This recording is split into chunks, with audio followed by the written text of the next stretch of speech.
Imaginez un instant que chaque marée, chaque tempête, chaque calme plat de l'océan Pacifique soit décidé non par des forces aveugles de la nature, mais par un être conscient, immense. Souverain, une créature dont le palais s'étend à des profondeurs que les hommes n'ont jamais atteintes, gouvernant ses royaumes avec une sagesse aussi vieille que la mer elle-même.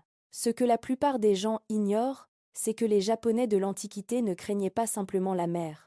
Ils la respectaient comme un empire à part entière, avec ses lois, ses courtisans, ses guerres et son roi. Et ce roi avait un nom, Ryujin. Ce qui est proprement vertigineux, c'est que ce dieu des profondeurs possédait deux joyaux capables de faire monter et descendre les marées sur simple décision de sa volonté, deux pierres si puissantes qu'elles pouvaient précipiter des flottes entières vers le fond ou les déposer saines et sauves sur le rivage. Des empereurs ont combattu et négocié pour en obtenir l'usage.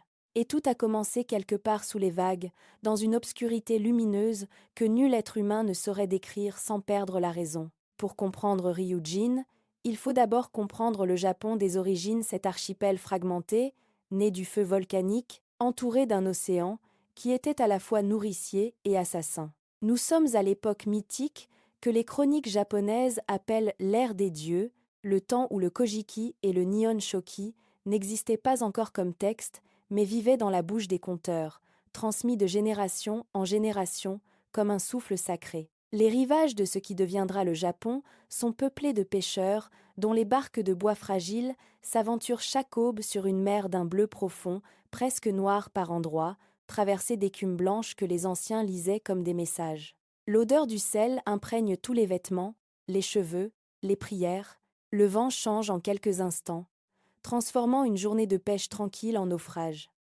On ne maîtrise pas la mer, on compose avec elle.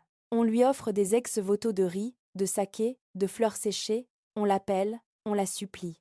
Et parfois, si l'on est assez courageux ou assez fou, on tente de la comprendre. Car derrière chaque vague meurtrière, derrière chaque nuit de tempête, où le ciel et l'eau se confondent dans un chaos de noir et d'écume, les Japonais de l'Antiquité percevaient une intelligence, quelque chose d'ancien, quelque chose qui regardait. On ne naît pas Dieu des mers par hasard.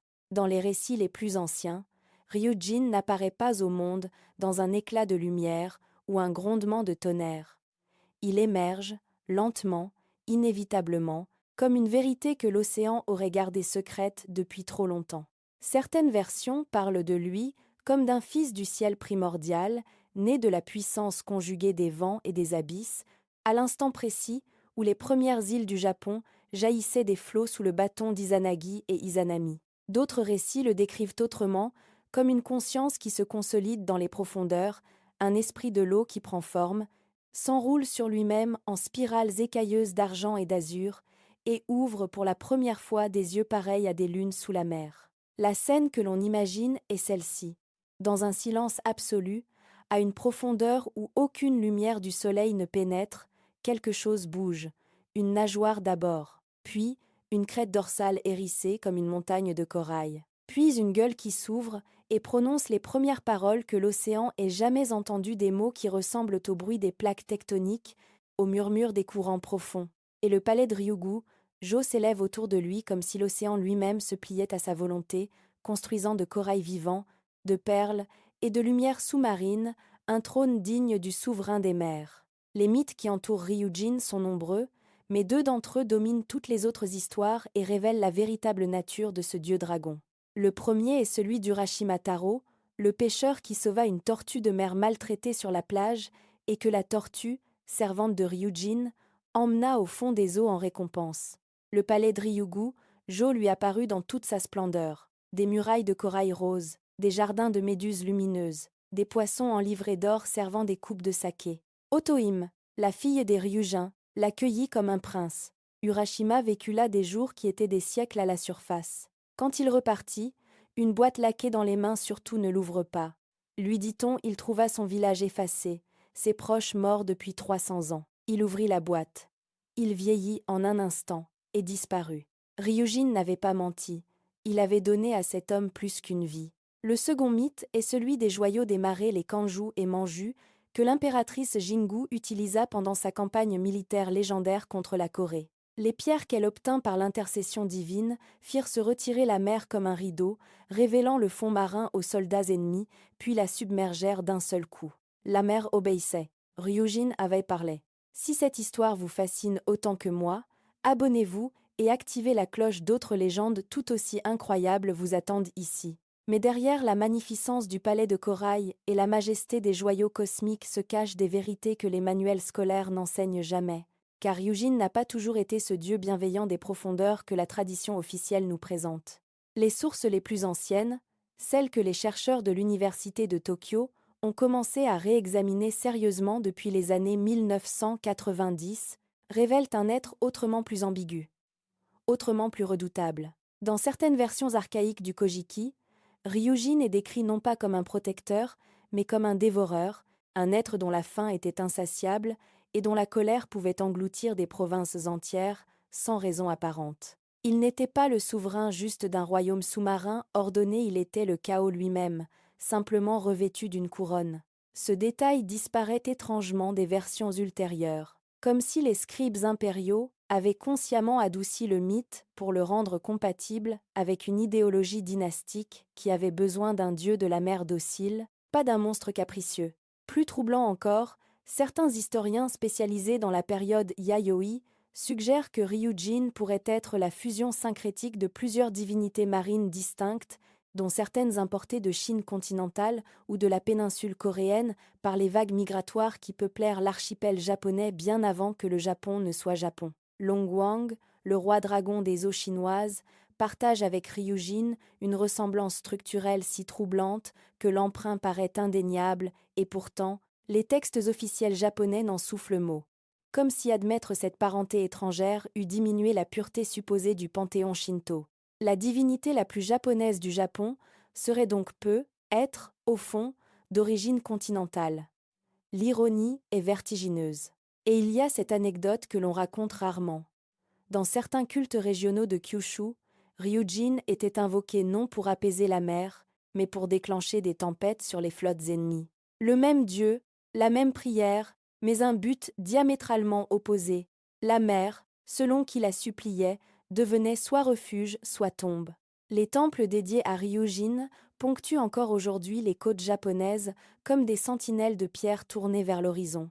Le Watatsumi Jinja de l'île de Tsushima, perdu entre la Corée et le Japon dans un détroit que l'histoire a traversé de sang et de sel, est l'un des plus anciens et des plus vénérés.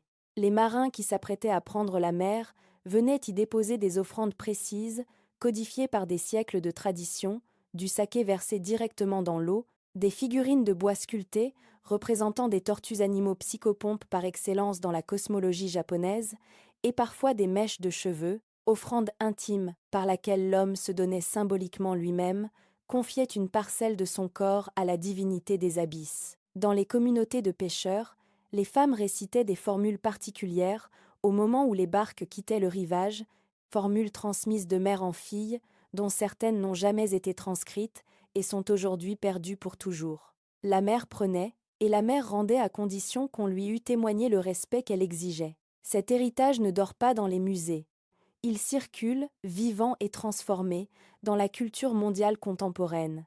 Lorsque les studios Ghibli ont créé les créatures marines du voyage de Chihiro, Miyazaki puisait directement dans la tradition des Ryujin, du palais sous-marin, des esprits aquatiques qui exigent des humains une forme de servitude avant de les libérer.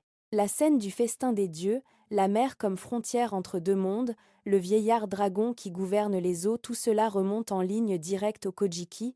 Dans l'univers des jeux vidéo, la franchise Final Fantasy a mis en scène des léviathans et des divinités aquatiques dont la morphologie et les attributs sont directement calqués sur Ryujin, et les concepteurs de Dragon Quest ont explicitement reconnu cette filiation. Plus surprenant encore, la marque horlogère japonaise de luxe Ryujin Watch, fondée à Kyoto en 2015, a bâti toute son identité visuelle sur les écailles du dragon des mers, preuve que la mythologie vend encore, et qu'elle vend bien.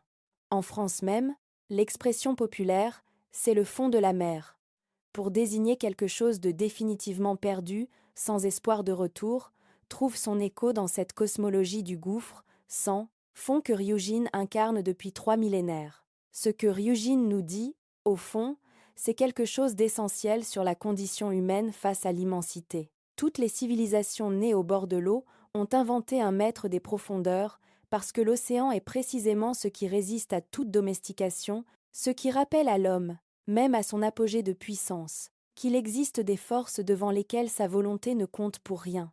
Ryujin n'est pas un dieu que l'on prie pour le dominer, il est un dieu que l'on prie pour ne pas être détruit. Et dans cette prière, dans cette humilité arrachée à la terreur de la noyade, se trouve peu être la vérité la plus nue de ce que nous sommes, des êtres qui regardent l'abîme et, faute de pouvoir le comprendre, lui donnent un nom, un visage, un palais de corail. La mer ne nous appartient pas, elle nous tolère.